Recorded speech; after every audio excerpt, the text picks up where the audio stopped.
Hotel के second floor पर supervisor Bob Vinson रात की ड्यूटी दे रहा था। तभी उसे कॉरिडोर में एक अजीबो गरीब दिखने वाली मशीन नजर आती है जो थोड़ी देर पहले तक यहाँ मौजूद नहीं थी। होटल का ये फ्लोर जो एम्प्लॉइज के लिए डेडिकेटेड था, रात के इस वक्त यहाँ पर इस अजीब मशीन को देखकर सुपरवाइजर को कुछ गड़बड़ महसूस होने लगी। ये एक मेटालिक बॉक्स था जिसके ऊपर एक दूसरा छोटा बॉक्स कनेक्टेड था और इसके सामने वाला हिस्सा अजीब कंट्रोल पैनल की तरह दिख रहा था। कंट्रोल पैनल में टोटल 28 स्विचेस थे जिन पर नंबरिंग भी हो रखी थी। तमाम स्विचेस नीचे की तरफ थे सिवाय स्विच नंबर 23 के। इस वक्त सुबह के 6:30 बज रहे थे और ये वाकया है नेवाडा के हार्वीज लेक टाहाउ होटल एंड कसिनो का, जो अगले 24 घंटों में नेशनल न्यूज की हेडलाइंस बनने वाला था। बॉब विंसन के लिए हैरानी की बात सिर्फ ये अजीब मशीन ही नहीं थी। वो तकरीबन पूरी रात ही ड्यूटी पर था, लेकिन उसे कॉरिडोर में किसी मशीन रखने की आवाज सुनाई नहीं दी। जिस किसी ने भी ये मशीन यहाँ छोड़ी थी उसने इसको लकड़ी के 4 गुटकों के ऊपर रखा था। ये गुटके कॉरिडोर के कारपेट में अंदर धंसे हुए थे, जिससे ये जाहिर हो रहा था कि ये मशीन काफी भारी है। इस वाक़े को और भी ज्यादा अजीब बनाने वाली बात यह थी कि जहां ये मशीन रखी गई उसके आसपास के दरवाजों के तालों को किसी ने सुपर ग्लू डालकर नाकारा बना दिया था। बॉब विंसन अभी इसी कश्मकश में था कि उसे मशीन के बराबर में एक एनवलप पड़ा मिलता है जिस पर लिखा था to the Harveys management. Gem TV की वीडियोस में एक बार फिर से खुशामदीद। नाजरीन, Harveys Lake Tahoe American state Nevada में एक जाना माना कसिनो और होटल है। जिस वक्त की हम बात कर रहे हैं उस वक्त ये 11 स्टोरी बिल्डिंग थी जिसमें 197 रूम्स भी थे। बिल्डिंग के सेकंड फ्लोर पर मौजूद बॉब विंसन को जब एनवलप मिला तो वो भागता हुआ सिक्योरिटी को बुलाने गया। बाद में पुलिस और फायर डिपार्टमेंट को भी बुलवा लिया गया। पहले तो किसी को भी हिम्मत नहीं हो रही थी कि वो एनवलप उठाकर देखे, क्योंकि सबको शक था कि कहीं ये कोई ट्रैप ना हो। बाद में एक झाड़ू की मदद से इसे हिलाकर देखने के बाद उसे खोला गया। इस लिफाफे में टोटल 3 पेजेस का एक डॉक्यूमेंट मिला जिसको टाइपराइटर से टाइप किया गया था। सबसे ऊपर एक हेडलाइन में लिखा था warning for hotel management and bomb squad. Headline के नीचे लिखा था कि इस बॉम्ब को हिलाने की कोशिश ना की जाए, क्योंकि इसके अंदर एक ऐसा मैकेनिज्म है कि अगर ये बाल बराबर भी हिला तो ये मिली सेकेंड में डेटोनेट हो जाएगा। इसमें पानी या गैस डालने की कोशिश भी ना की जाए, क्योंकि इसके अंदर फ्लोट स्विचेस लगे हैं। अगर ऐसा किया गया तो मशीन के अंदर का एयर प्रेशर बढ़ जाएगा और इस सूरत में भी ये फट जाएगा। मशीन के टॉप पर जो स्क्रू लगे हैं वो भी ट्रिगर के साथ कनेक्टेड है, लिहाजा अगर स्क्रू को 25% भी घुमाया गया तब भी ये फट जाएगा। आसान अल्फाज में कहा जाए तो ये बॉम्ब इतना नाजुक था कि थोड़ी सी भी हिलजुल इसे डेटोनेट कर सकती थी, कम से कम जैसा लेटर में लिखा गया था उसके मुताबिक। उस वक्त होटल में 600 गेस्ट्स अपने अपने रूम्स में सो रहे थे। पुलिस ने सबसे पहले होटल को खाली करवाया और तमाम लोगों को पार्किंग लॉट में जाने का कहा। उसके बाद बॉम्ब स्क्वाड को बुलवाया गया और उन्होंने सबसे पहले मशीन का सही से मुआयना किया।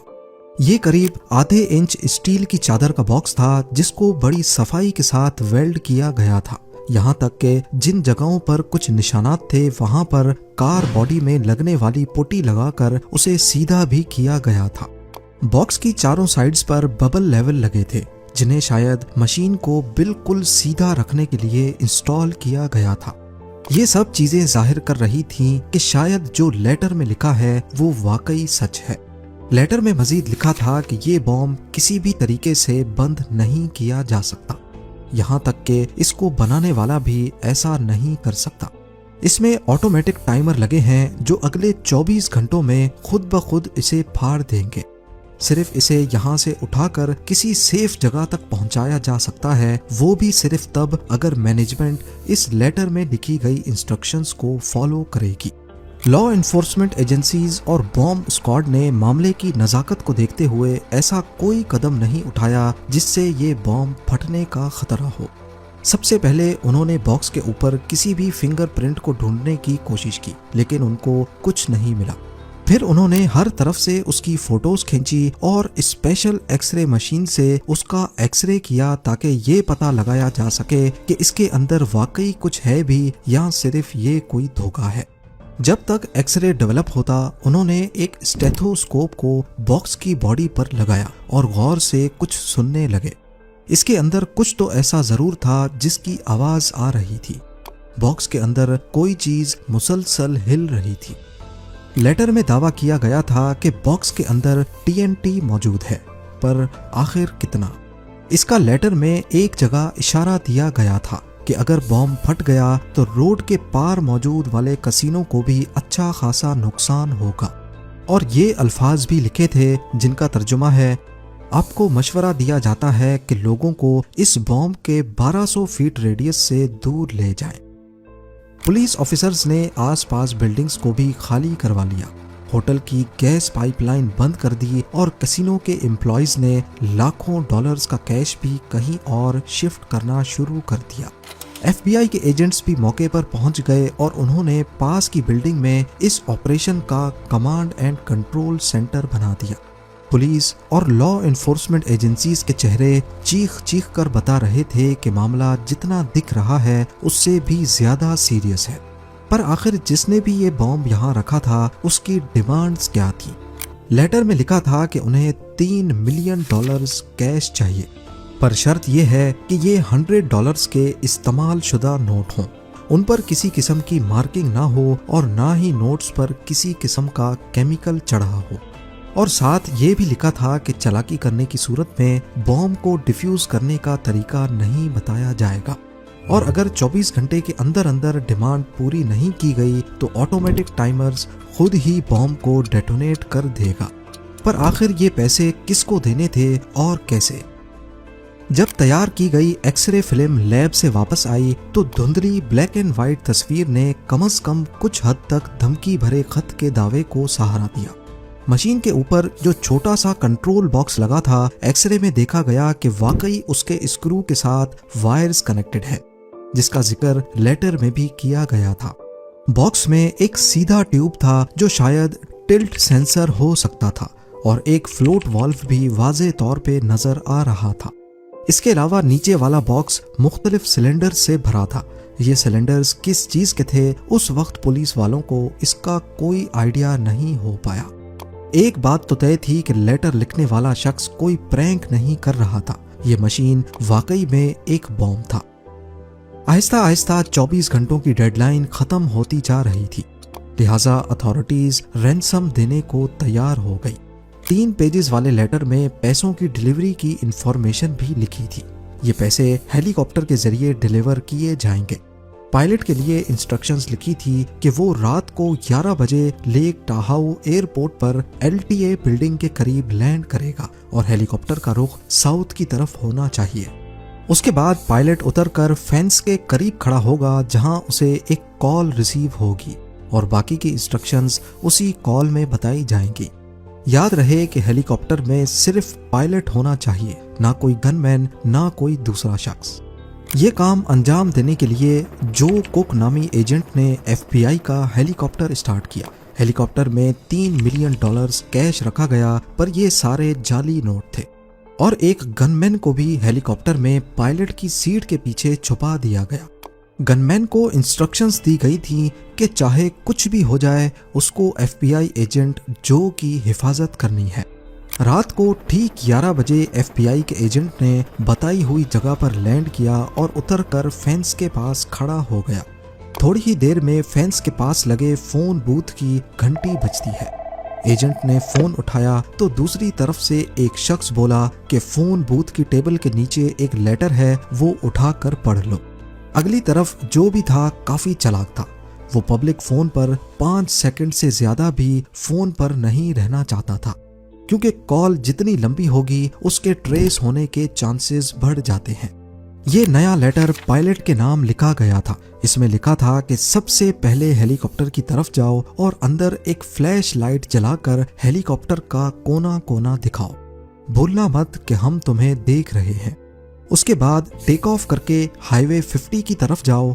ठीक 15 मिनट के बाद तुम्हारे राइट हैंड साइड पर जंगल में तुम्हें एक स्ट्रोब लाइट नजर आएगी।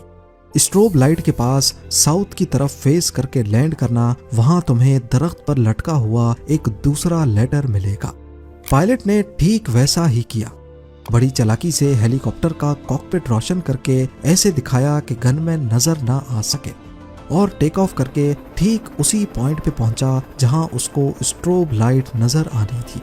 लोकेशन पर पहुंचने के बाद पायलट को दूर दूर तक कोई स्ट्रोब लाइट नजर नहीं आती।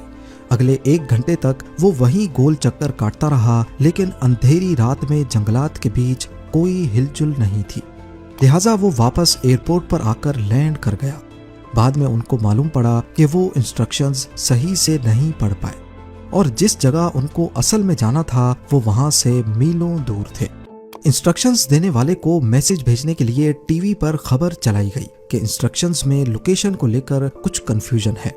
जिस शख्स ने ये सारा गेम प्लान किया था, जब उसको मालूम पड़ा कि पुलिस अभी भी उनको पैसे देने के लिए तैयार है, तो उसने पुलिस स्टेशन में फोन किया और कहा कि हार्वीज होटल में पड़ी मशीन का स्विच नंबर 5 ऊपर की तरफ कर दो और अगली फोन कॉल का वेट करो।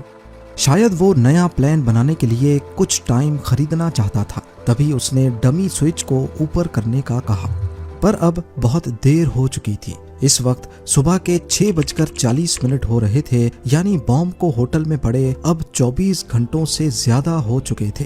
पर डेडलाइन खत्म होने के बाद भी ये फटा नहीं था। ये एक पॉजिटिव बात थी। उधर कमांड एंड कंट्रोल सेंटर में मौजूद FBI, पुलिस, बॉम्ब स्क्वाड और फायर डिपार्टमेंट की टीम्स का अंदाजा था कि इस बॉक्स में ज्यादा से ज्यादा 1000 पाउंड्स का TNT हो सकता है। वो सारी कैलकुलेशंस करके बैठे थे कि अगर इसको यहीं होटल में फाड़ा जाए तो बिल्डिंग के पिलर्स को नुकसान नहीं होगा, ज्यादा से ज्यादा फ्लोर के इंटीरियर को नुकसान होगा। लिहाजा उन्होंने बॉम्ब के बराबर में एक छोटा बॉम्ब कंट्रोल बॉक्स के साथ फिट किया। प्लान ये था कि ये प्लास्टिक बॉम्ब फटते ही कंट्रोल बॉक्स को नाकारा बना देगा और ऐसे शायद TNT डेटोनेट ना हो सके। सारी तैयारी मुकम्मल हो चुकी थी। आसपास की बिल्डिंग्स को खाली करवाया गया और बॉम्ब को फाड़ने की तैयारी की गई।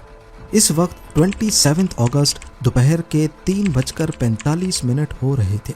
पूरा हजूम 1 किलोमीटर दूर खड़ा ये मंजर देख रहा था और न्यूज आउटलेट्स इस मंजर को रिकॉर्ड कर रहे थे। इतने में फायर इन द होल की आवाज आई और रिमोट कंट्रोल का बटन दबा दिया गया। कॉरिडोर में पड़ी मशीन झटके की वजह से डेटोनेट हुई और बॉम्ब ब्लास्ट हो गया। पर जैसा लेटर में लिखा गया था, इसके अंदर TNT नहीं था, बल्कि बाद में चेक करने पर मालूम पड़ा कि इसमें डायनामाइट था, जिसका धमाका TNT के मुकाबले में काफी कम होता है। पर आखिर ये बॉम्ब रखने वाला शख्स था कौन? इन्वेस्टिगेशन में मालूम पड़ा कि हार्वी होटल एंड कसिनो में बॉम्ब प्लांट करने वाला शख्स 58 इयर्स का जॉन बिर्गीस था और उसके दोनों बेटे उसकी इस काम में मदद कर रहे थे। वो इसी कसिनो में अपनी जिंदगी भर की जमा पूंजी गवा चुका था और तभी उसने होटल के मालिक से पैसे निकलवाने के लिए ये सारा प्लान बड़ी चालाकी से बनाया। बाद में मालूम पड़ा कि जॉन बिर्गीस का प्लान कैश समेत हेलीकॉप्टर को ही चुराना था। अगर पायलट उस लोकेशन पर पहुंच जाता और वो नया एनवेलप ढूंढने जंगल में उतरता, तो पीछे से जॉन बिर्गीस के बेटे वो हेलीकॉप्टर लेकर फरार हो जाते, एक ऐसी लोकेशन पर जहां उन्होंने अपनी गाड़ी पहले से पार्क रखी थी। जॉन बिर्गीस को 20 साल की कैद सुनाई गई, जबकि उसके बेटों को पुलिस की मदद करने के बदले में माफ कर दिया गया। 1996 में जॉन बिर्गीस की लिवर कैंसर में मौत हो गई। इस वाक़े के बाद होटल के मालिक ने हार्वीज होटल को रेनोवेट करवाया और एक नए डिजाइन और ज्यादा रूम्स के साथ दोबारा लॉन्च किया। उम्मीद है जेम टीवी की ये वीडियो भी आप लोग भरपूर लाइक और शेयर करेंगे। आप लोगों के प्यार भरे कमेंट्स का बेहद शुक्रिया। मिलते हैं अगली शानदार वीडियो में।